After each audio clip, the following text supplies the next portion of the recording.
house of God, everyone is welcome with open arms, even robots. Like it or loathe it, ChatGPT is part of society and now part of the congregation. As Germany's churches experience a drop in numbers of pastors, this church in the Bavarian town of Fürth has the answer by using artificial intelligence. During service, this avatar preached to more than 300 people for Mass. But can we really commune with robots? I was pleasantly surprised at how well it worked. But one thing I definitely missed, of course, was simply emotionality. It was exciting, interesting, but for me, it was too monotonous. The avatar spoke too quickly. Sometimes you couldn't really think in your head during the service. It wasn't personal enough.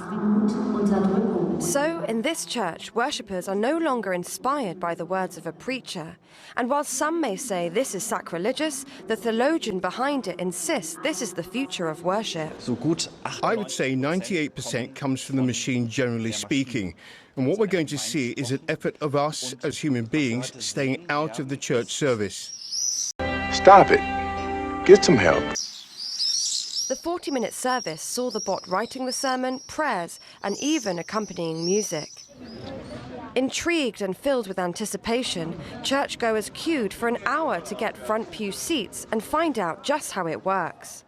I told the artificial intelligence, we are at the church congress, you are a preacher. And the motto is, now is the time. What would a church service look like? And then it spits out a rough framework first. And then you say, okay, now why don't you do this introduction? And then she writes this introduction. And that goes on and on. You end up with a pretty solid church service, I would say. Whether you're a believer or not, the use of AI arguably brings services into the 21st century, allowing them to become more accessible and inclusive. But there's certainly no doubt it takes practice what you preach to a whole new level. Shadi Edwards-Dashley, TRT World. This AI church service is absolutely mind-boggling to me. Because I feel like it's a trap from Satan. See, everyone's getting excited about ChatGPT and using AI to do things. And I agree with it. As a high school teacher, now I gotta figure out how to keep students from cheating using ChatGPT on different things. Fortunately, I teach math, so it's not gonna be that much of an issue for me. But when you look at this from a Christian perspective, a lot of the younger generation is gonna go to ChatGPT and ask it about things about the Bible, and we're learning and we're seeing that the scriptures aren't the standard of ChatGPT, it's what the creators are doing. If you go and you do some research, you realize that the companies that own it, they change what is being said to the people, what the output's going. You're supposed to put an input in, a prompt, and then from that prompt, you're supposed to get a response. And when trying to do outlines and get things put together and things like that, like this church service, that's cool. But when you have it do everything, now you're taking the human heart out of it. And that's what the scriptures are for.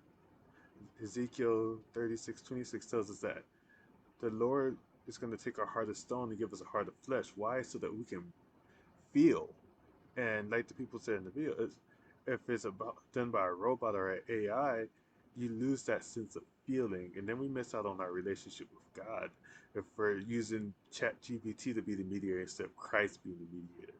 So let's make the most of every effort and really go after just giving the Bible the time, God the time, through prayer and being in community with one another so that we can do better, live better, and not fall into this trap that Satan has put right in front of us. It's a powerful tool, but it can go wrong very fast. So with that, if you liked what I just said, like down below, comment, and subscribe. Thank you so much, and have a blessed day.